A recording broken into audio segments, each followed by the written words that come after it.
Hello everyone, here are the main topics in today's video. The truth about the Kostiantynivka hotspot, the thin line between urban occupation and the desperate infiltration tactics of scattered troops. A record tragedy, 42,860 casualties. What is happening when the rate at which Ukraine is eliminating Russian soldiers officially surpasses Russia's ability to recruit new troops? The horrifying price for every square kilometer. Thousands of lives are sacrificed just to gain muddy patches of land. Why did the summer offensive, which was expected to break through the Donetsk fortress belt, turn into a bogged-down stalemate? The Kremlin's web of lies. Analysis from the Institute for the Study of War, EFW-ISVK, on how generals distort facts and use false reports to reinforce their superiors' illusions of victory. New general, new tactics. What new operational nightmare will the arrival of the new commander-in-chief, Mikhailo Drapati, replacing General Oleksandr Sisky, bring next? Welcome to Luan Banchen Su's analysis program. Before we get into the details, we hope you can take a few seconds to like the video and subscribe to support the channel. Thank you, dear viewers. The Kostiantynivka cauldron. Putin is powerless. Ukraine has bled dry 238,000 Russian troops. Ladies and gentlemen, 42,860 casualties that the Russian army has suffered in just 1 month. That is a bitter slap directly to the Kremlin's ambitions, right at the peak of the summer offensive campaign. Russian leaders once hoped this breakthrough would destroy the Donetsk fortress belt, but the battlefield reality shows the opposite. President Vladimir Putin still believes everything is going as planned. That world of illusion is falling apart, and he's likely the last to notice. As of the end of July, the total number of Russian casualties since the beginning of the year has reached a staggering 238,650 people. The cost of waging war is so high that Russia's economy and manpower seem no longer able to bear it. Looking back at the entire course of the war this year, this large-scale war of attrition had already begun in the early days of January, sounding an alarm for Russia when Ukraine neutralized up to 31,700 soldiers. Although in February, the number of casualties seemed to cool down to 26,100, creating a false sense of hope for the authorities in the Kremlin, the statistical reality was different. That decrease was largely because February is 3 days shorter. At an average of 932 casualties per day, those 3 missing days would add nearly 2,800 more casualties, bringing the actual number close to 28,900. In any case, even in this month with the fewest casualties alone, Russia's losses were more than 1.5 times the total casualties during the entire 10 years of military intervention in Afghanistan in the 1980s.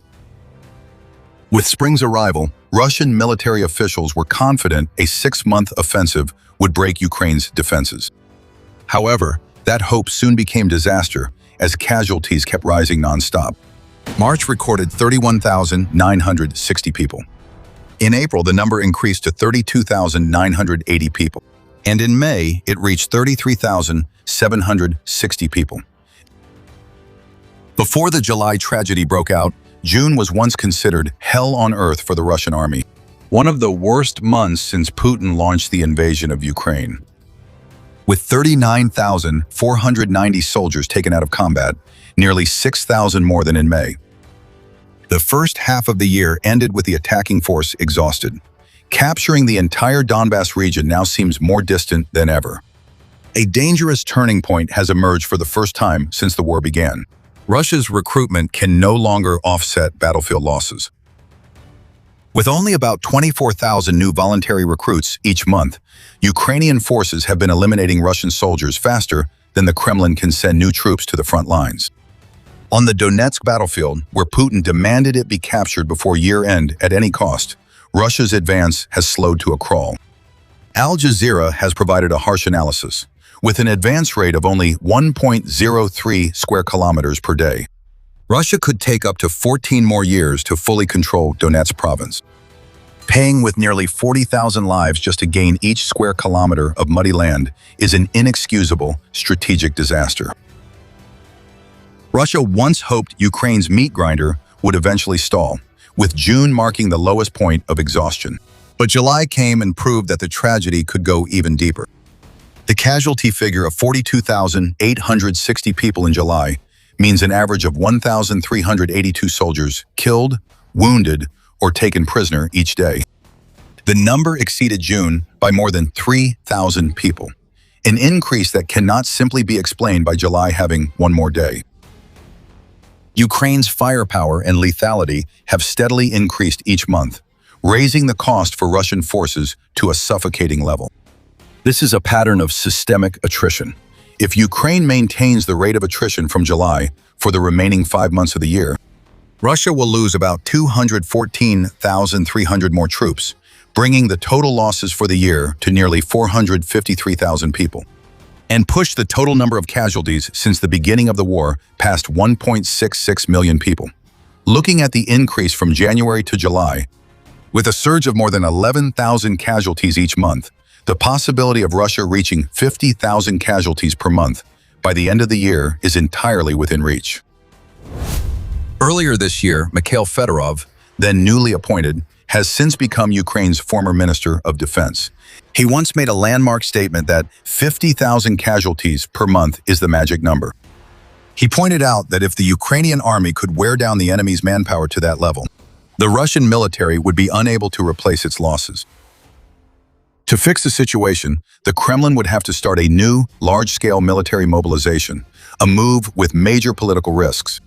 It could directly threaten social stability and President Vladimir Putin's hold on power right at home. The Russian leadership has always viewed people as just another expendable strategic resource, but that resource has visibly begun to run out. The harsh reality of July is undeniable proof of that warning. In that context, the Russian military command faces a dilemma. They would rather hide the horrifying casualty numbers than report the bitter truth to the Kremlin leadership. Instead, the generals try to embellish and exaggerate their outstanding combat achievements, which they have gained at the cost of countless bloodshed and sacrifice on the battlefield. However, the reality behind those so-called achievements is a bitter irony. A report from the Institute for the Study of War, ISW, shows that in total, during the entire month of July, the Russian army actually gained control of 37.85 square kilometers of Ukrainian territory.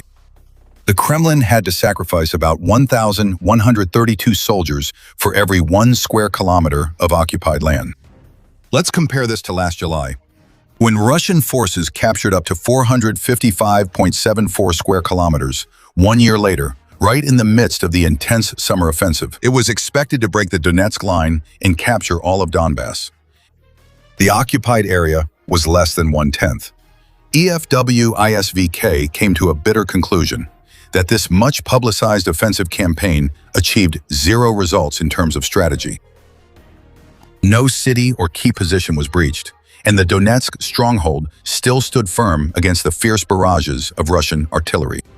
The Russian army only managed to send infiltration groups into Kostiantynivka and control a small, insignificant area.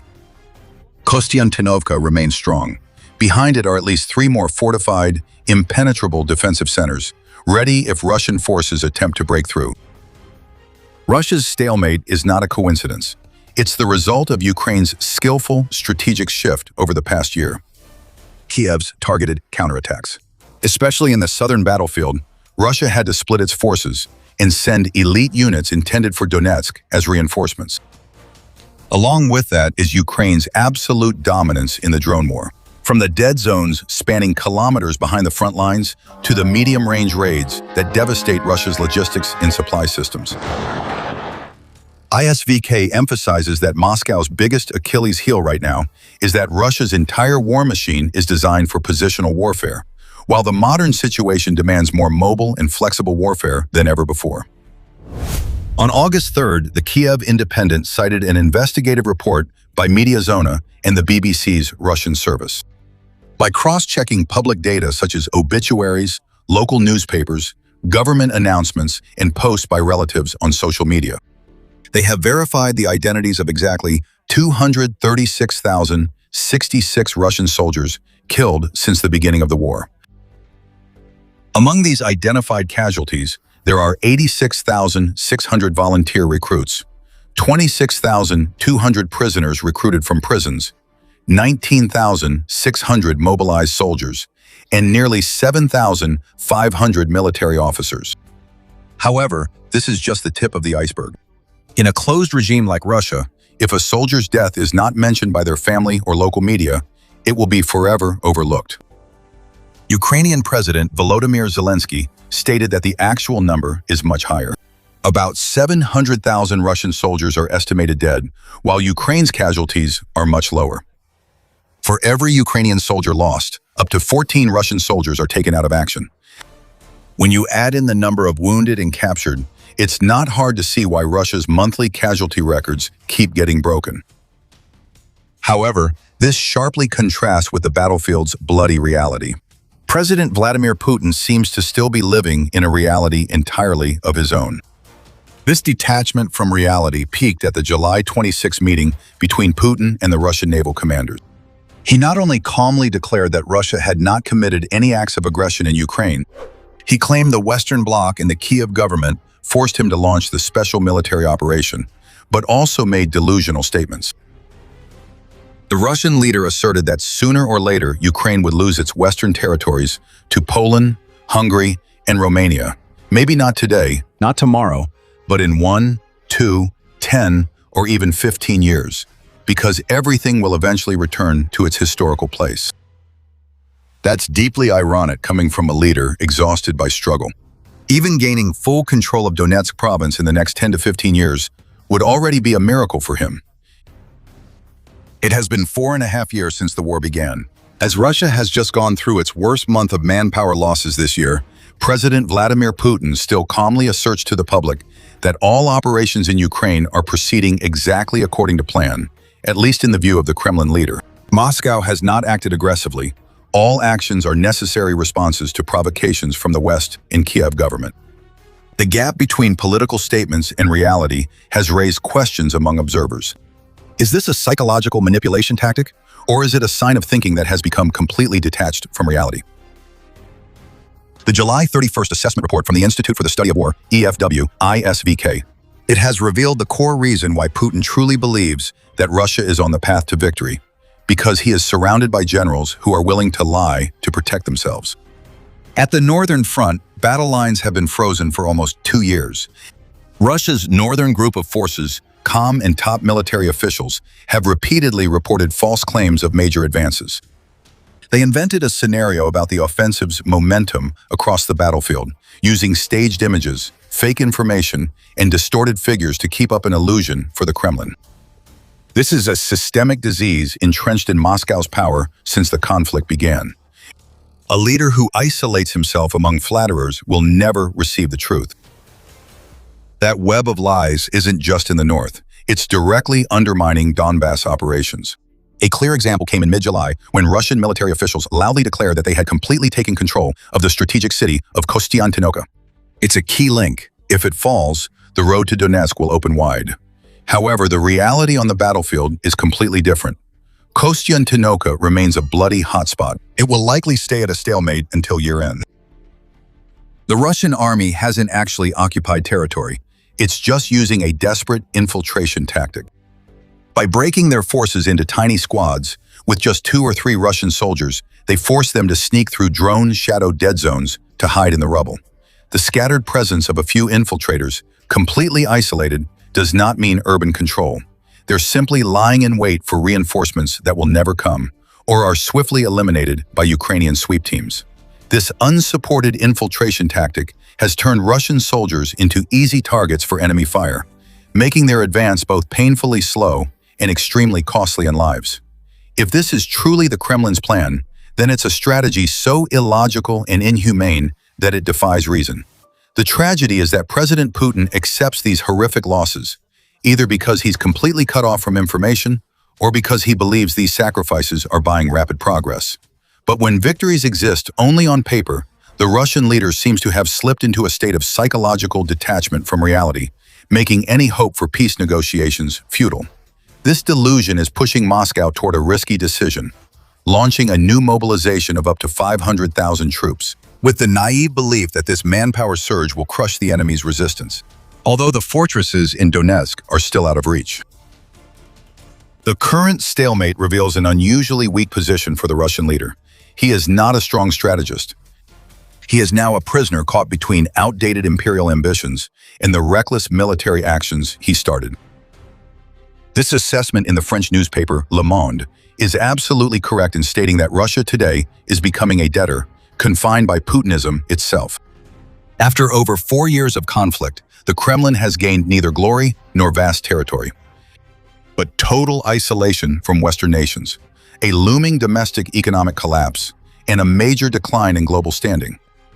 This war has shattered the myth of an invincible military superpower. It has shown both allies and former adversaries that Moscow's real strength is far removed from its propaganda. The core of this tragedy lies with President Vladimir Putin. He is completely unable to accept a Russia that exists within its 1991 borders. These borders were established after the collapse of the Soviet Union. He has built an imaginary world for himself, where he plays the role of a king leading Russia to reclaim all the lands that were taken away throughout history. However, behind those distorted historical memories lies the harsh reality of the battlefield. 42,860 Russian soldiers have been killed, wounded, or captured just in July alone. That staggering figure brings the total to over 1.4 million lives devastated and trapped in a relentless war of attrition. Speaking on July 9, President Volodymyr Zelensky affirmed Kyiv's growing standing when he declared that Ukraine is seizing a historic window of opportunity, building overwhelming strength both on the ground and in the air, with clear results that anyone must acknowledge. Ukraine's current military doctrine isn't focused on costly breakthroughs to push Russian forces back across the border. Instead, it's about wearing down the enemy and depleting their resources. Kyiv aims to make the cost of war so high that no one in Russia, not even Putin, lost in his delusions, can continue to turn a blind eye. The goal of eliminating 50,000 enemy troops each month, which former Minister Mikhail Fedorov outlined earlier this year, is no longer just a distant dream, but is now within reach. The fact that Moscow has to pay with hundreds, even thousands of lives for every square kilometer of land gained is proof that Ukraine is gradually moving toward victory by exhausting the enemy's endurance. July was a disaster, a total strategic failure for Russia, despite President Putin staying in his bunker and insisting everything is on track. Every time he appears in public, even the Russian people have begun to sense the breath of collapse drawing near. This situation promises to become even more turbulent as the countdown to the end of August continues, where grim casualty records are likely to continue being broken. If the Kremlin expects that the shakeups in Ukraine's senior command will give them a breathing space, then that is a serious miscalculation. General Oleksandr Shishky left his role as commander-in-chief of the Ukrainian armed forces. Clears the path for Mikhailo Drapati's rise. A military leader who brings a real nightmare. Someone with enough combat capability to completely shatter the illusionary image that Putin has woven for himself. So, in your opinion, with the current record depletion of manpower, how long can the Kremlin continue to mobilize troops on a large scale?